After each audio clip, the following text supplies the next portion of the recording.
రామ్మోహన్ నాయుడు గారు తొలుత ఈటీవీ తరపు నుంచి మీకు శుభాకాంక్షలు, అభినందనలు. తొలిసారి కేంద్ర కేబినెట్ మంత్రి అయ్యారు, ఎంపీగా ఒకేసారి కేబినెట్ మంత్రిగా అవకాశం దక్కించుకున్నారు, ప్రమోషన్ పొందారు. ఎట్లా ఫీల్ అవుతుంది? చాలా సంతోషంగా ఉంది. మా శ్రీకాకుళం జిల్లా ప్రజల తాలూకా కలేది. మేము ఎంపీగా గెలిపిస్తాం, కేంద్ర మంత్రి అయ్యి రావాలని. ఈరోజు అన్ని పరిస్థితులు కూడా అనుకూలించాయి. మరి ముఖ్యంగా పైనుంచి మా నాన్నగారు ఎర్రనాయుడు గారు మాకు ఆశీర్వదించారు. అలాగే చంద్రబాబు నాయుడు గారు, మరి మా లోకేష్ అన్న గారు ఎప్పుడు కూడా నన్ను తమ్ముళ్ళ చూసుకున్నారు.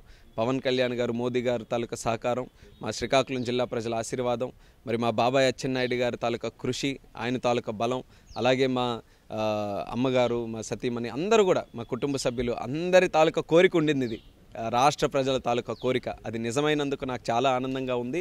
రేపు భవిష్యత్తులో ఈ యొక్క స్థానానికి పూర్తిగా న్యాయం చేసి ఒక మంచి మంత్రిగా పేరు తెచ్చుకోవాలన్న ఉత్సాహం నాలో ఉంది. గత 10 ఏళ్లుగా మీరు ఒక సభ్యుడిగా ఉన్నారు, సభ్యుడిగానే అనేక అంశాలను లేవనెత్తారు. గత పార్లమెంట్లో మేము ఇప్పుడు ముగ్గురమే ఉన్నా కానీ రాబోయే రోజుల్లో మరింత సంఖ్య పెరుగుతుంది, మాకు కావాల్సినంత టైం మీరు ఇవ్వాల్సిన పరిస్థితి వస్తుందని చెప్పి డిమాండ్ చేశారు. సో ఆ పరిస్థితి నుంచి కేంద్ర మంత్రిగా మీరు సమాధానం చెప్పేటువంటి పరిస్థితికి కొంతమంది ఎంపీలను ఫేస్ చేసే పరిస్థితికి వచ్చారు. ఎట్లా ఫీల్ అవుతున్నారు? నాకు ఎప్పుడు కూడా అది ఛాలెంజింగ్ కాదండి, ఇది ప్రాసెస్లో ఉన్నదే, అది మనకు తెలిసిందే.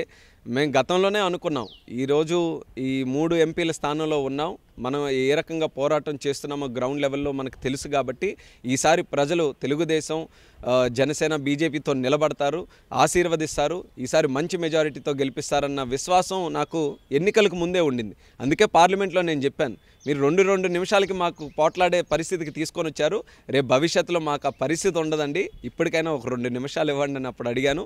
ఆ మాట ఎలా అయితే పార్లమెంట్లో చెప్పానో మా ప్రజలు కూడా విన్నారు. ఈసారి మంచి బలంతో పంపించాలనుకుని 16 మంది ఎంపీలు టీడీపీ నుంచి, అలాగే 21 ఎంపీలు ఎన్డీఏ నుంచి ఈరోజు రాష్ట్రం నుంచి ఈరోజు పంపించడం జరిగింది. సో ప్రజలకు అందరికీ నా తాలూకా ధన్యవాదాలు తెలియజేస్తున్నాను. అయితే ఈరోజు ఒక పార్లమెంట్ సభ్యుడిగా వచ్చి సమస్యలు పరిష్కరిస్తానని అనుకున్నాను, అదనంగా బాధ్యత పెట్టారు. ఈరోజు మిగతా ఎంపీలు కూడా అడిగే ప్రశ్నలకి ఈరోజు సమాధానం చెప్పాలి. ఎక్కడికైనా సరే ఒక బిగినింగ్ అంటూ ఉంటుంది. ఈరోజు ఈ యొక్క కేంద్ర మంత్రిగా మరొక స్థానానికి ఈరోజు బిగిన్ చేస్తున్నాం. భవిష్యత్తులో not only Andhra Pradesh, not only మన తెలుగు ప్రజలు, దేశంలో ఉన్నటువంటి ప్రజానికానికి కూడా సేవ చేయడానికి ఒక మంచి అవకాశం దక్కిందని అనుకుంటున్నాను. దానికి ఒక బలమైన ముద్ర వేసే విధంగా నా తాలూకు పనితనం చూపిస్తాను. మీ నాన్నగారు ఎర్రనాయుడు గారు కీలకమైనటువంటి బాధ్యతల్లో గతంలో రూరల్ డెవలప్మెంట్, అదేవిధంగా ఎంప్లాయ్మెంట్, వీటికి సంబంధించినటువంటి బాధ్యతలు నిర్వహించారు. కానీ మీరు ఏకంగా సివిల్ ఏవియేషన్కి రావటము అంటే ఎట్లా భావిస్తున్నారు మీరు? సివిల్ ఏవియేషన్ చాలా పవర్ఫుల్ మినిస్ట్రీ అండి. ఇది ఎందుకు చెప్తున్నానంటే, నిన్న క్యాబినెట్ మినిస్ట్రీ అయిన తర్వాత అందరికీ ఏ పోర్ట్ఫోలియోస్ ఇచ్చినా సరే వాళ్ళ పోర్ట్ఫోలియో కంటే సివిల్ ఏవియేషన్ ఎవరి దగ్గర ఉందని ఒక చర్చ పెట్టుకున్నారు. ఎవరి దగ్గర ఉంది, ఎవరు చూస్తున్నారు ఇదని. సో అందరూ చూసిన తర్వాత మెచ్చుకున్నారు. ఒక మంచి క్యాండిడేట్కి, యంగ్స్టర్కి ఈరోజు ఇచ్చారనంటే చాలా మంచి విజన్ మోదీ గారు పెట్టుకుని ఉంటారు. అందుకే ఒక యువకుడిగా ఇచ్చారని. చాలా స్కోప్ ఉంది, ఎక్కువ నిధులతో కూడినటువంటిది, ఇన్ఫ్రాస్ట్రక్చర్తో కూడినటువంటిది, సామాన్యులతో కూడినటువంటిది. ఎందుకనంటే ఒకప్పుడు అయితే రిచ్ మ్యాన్స్ వెహికల్గా ఉండేది, అంటే డబ్బున్న వాళ్ళే ఫ్లైట్లో ప్రయాణించాలి. ఈరోజు మధ్యతరగతి వాళ్ళు కూడా ఎక్కడికి ప్రయాణించాలన్నా సరే కాస్త అందుబాటులో ఈరోజు ప్రైసెస్ వచ్చిన తర్వాత ఈరోజు వినియోగించుకుంటున్నారు. చాలామంది కస్టమర్స్, ఇది ప్రజలు, ప్యాసింజర్స్ ఈరోజు ఫ్లైట్లో ప్రయాణం చేస్తున్నారు. కాబట్టి అందరికీ అందుబాటులో వచ్చే పరిస్థితిలో ఉంది. కాబట్టి చాలా ఇంపార్టెంట్ మినిస్ట్రీ ఇది దేశ అభివృద్ధికి కానీ, ప్రపంచంలో ఆంధ్రప్రదేశ్ అలాగే భారతదేశం తాలూకు అభివృద్ధికి ఇది లింక్ అయి ఉంది. కాబట్టి దానికి అనుగుణంగా ఈ యొక్క మినిస్ట్రీని సద్వినియోగం చేసుకొని నేను కష్టపడతాను. మరొక అడ్వాంటేజ్ ఏంటంటే, చంద్రబాబు నాయుడు గారు ఆయన ఒక వజ్రాయుధంలాగా ఆంధ్రప్రదేశ్ రాష్ట్రానికి ఏ మినిస్ట్రీ, ఏ డిపార్ట్మెంటు, అక్కడ ఉన్నటువంటి సెక్రటరీలు కానీ, అక్కడ ఉన్న మంత్రి కానీ, వాటన్నిటికంటే ఎక్కువ ఇన్ఫర్మేషన్ చంద్రబాబు నాయుడు గారి దగ్గర ఉంటుంది. కాబట్టి ఎప్పుడైతే ఇది అనౌన్స్ అయ్యిందో, నేను 5 కిలోమీటర్ స్పీడ్లో పరిగెడితే ఈ సివిల్ ఏవియేషన్లో చంద్రబాబు నాయుడు గారు 100 కిలోమీటర్ స్పీడ్లో పరిగెడతా ఉంటారు. హ్యూమన్ ఎన్సైక్లోపీడియా అంటారా? హ్యూమన్ ఎన్సైక్లోపీడియా అండ్ ప్లానింగ్లో ఆయనకి సాటిగా ఇంకెవరు కూడా ఉండలేరు. సివిల్ ఏవియేషన్ వచ్చిందనంటే దానికి అనుగుణంగా కొన్ని ప్రాజెక్టులు కానీ, దానికి అనుగుణంగా కొన్ని కార్యక్రమాలు కానీ ఆల్రెడీ ఆయన రూపకల్పన చేసుకొని ఆయన ఆంధ్రప్రదేశ్ రాష్ట్రాన్ని డెవలప్ చేయడానికి ఇది ఎలా సద్వినియోగం చేసుకోవాలో ఆయన దగ్గర పక్కా ప్లానింగ్ ఉంటుంది. అందుకని నేను అందరితో చెప్తున్నాను, రేపు నేను వెళ్తున్నాను స్వేరింగ్కి, కానీ ఆయన వచ్చినప్పుడు మాత్రం నాకు పుస్తకాలతో ప్లానింగ్ రిపోర్ట్లన్నీ కూడా ఇచ్చి పంపిస్తారు ఢిల్లీకి అని. సో ఆ స్థాయిలో మా కమిట్మెంట్ ఏంటంటే, రాష్ట్ర ప్రజలు ఈరోజు ఊహించలేని మెజారిటీ అండి. అసలు ఎప్పుడైనా ఏ ఎలక్షన్లో అయినా చూసారా ఇంత మెజారిటీ, ఇంత పర్సెంటేజ్ ఆఫ్ విన్నింగ్? ఎక్కడ కూడా లేదు. ఆశ్చర్యపోతున్నారు మిగతా రాష్ట్రాలు ఏం చేశారని. సో ఆ స్థాయిలో మెజారిటీ ఇచ్చిన తర్వాత ఈరోజు మేము పనులు చేసి చూపించాలి, మా మేనిఫెస్టోని అమలు చేయాలి, రాష్ట్రాన్ని నెంబర్ 1 స్థానంలో నిలబెట్టాలి. ఇది మా తాలూకా ఆలోచన కాబట్టి రేపు పని మీద మేము ఎక్కువ దృష్టి పెడతాం. ప్రధానంగా మీ లక్ష్యం ఏంటి? ఏ లక్ష్యాన్ని ఇప్పుడు మీరు మంత్రిగా, కేంద్ర మంత్రిగా బాధ్యతలు స్వీకరించిన తర్వాత రాష్ట్రం విషయంలో కానీ మిగతా విషయంలో కానీ మీ లక్ష్యాన్ని ఏ విధంగా నిర్దేశించారు? ప్రస్తుతం ఆంధ్రప్రదేశ్ రాష్ట్రానికి నేను ముందుగానే అనుకున్నాను, ఏ డిపార్ట్మెంట్ వచ్చినా సరే ఆ డిపార్ట్మెంట్ ద్వారా మన ఆంధ్రప్రదేశ్ రాష్ట్రాన్ని బ్రహ్మాండంగా డెవలప్ చేయాలి. అది ఫస్ట్ ప్రయారిటీ. అది సో మన రాష్ట్రంలో ఉన్నటువంటి ఎయిర్పోర్ట్స్ కానీ సివిల్ ఏవియేషన్కి సంబంధించినటువంటి ఏ అంశం కానీ ఎక్కడా కూడా ఎటువంటి ఇబ్బందులు లేకుండా ముందుకు నడిపించాలి. నా ఇమీడియట్ టార్గెట్ కూడా భోగాపురం ఎయిర్పోర్ట్. ఆ రోజు అశోక్ గజపతిరాజు గారు మా గురువులు, మా సీనియర్ వ్యక్తి, ఆ రోజు ఆయన ఆధ్వర్యంలో బ్రహ్మాండంగా రాష్ట్రాన్ని డెవలప్ చేశారు. సివిల్ ఏవియేషన్ రంగంలో ఇంటర్నేషనల్ ఎయిర్పోర్ట్స్ చేశారు, అన్నీ చేశారు. భోగాపురం ఎయిర్పోర్ట్ కూడా చాలా కృషి చేశారు. మరి మధ్యలోనే అది అలా పెండింగ్ ఉండిపోయింది ప్రభుత్వం మారడం వల్ల.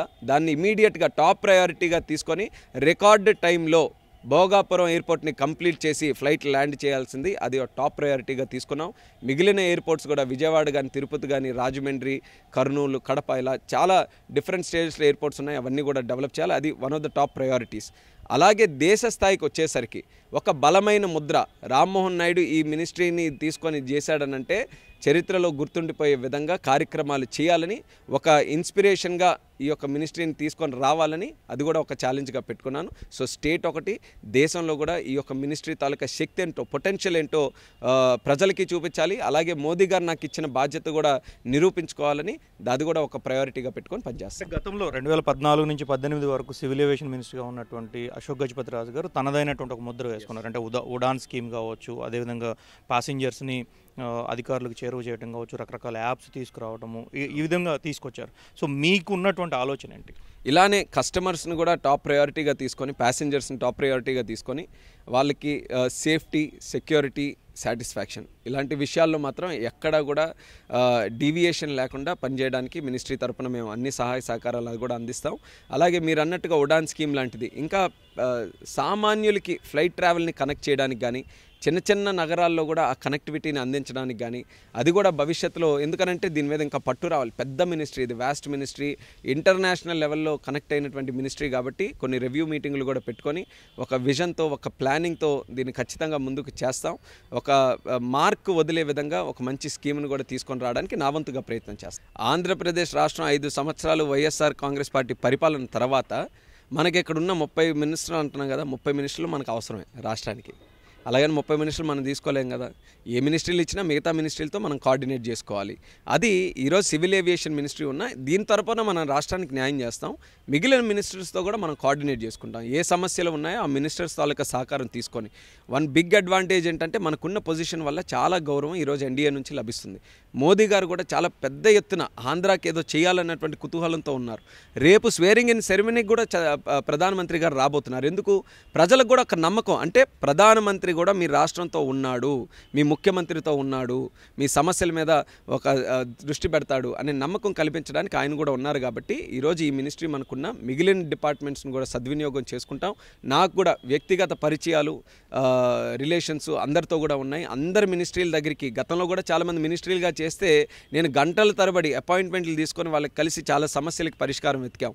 ఈరోజు మాకు వాళ్ళ కొలీగ్స్గా ఈరోజు వాళ్ళందరూ కూడా ఉన్నారు. సో వాళ్ళందరి తాలూకా సహకారం తీసుకుంటాం. ఈరోజు ఒక యంగెస్ట్ మెంబర్గా ఈరోజు క్యాబినెట్లో నేను ఉన్నాను. సో వాళ్ళకు కూడా కాస్త అభిమానం ఉంది, యంగ్స్టర్గా ఉన్నాడు, మనం సపోర్ట్ చేయాలి, మనం కూడా ఎంకరేజ్ చేయాలని. సో అవన్నీ కూడా యూటిలైజేషన్ మన రాష్ట్రానికే నేను చేస్తాను. కాబట్టి ధైర్యంగా ఉండమంటున్నాను. ఈరోజు మనం ఒక మినిస్ట్రీలో ఉన్నామంటే అన్ని మినిస్ట్రీలు మనకున్నట్టుగానే నేను అన్నీ కూడా సాధించి పెడతానని తెలియజేస్తున్నాను.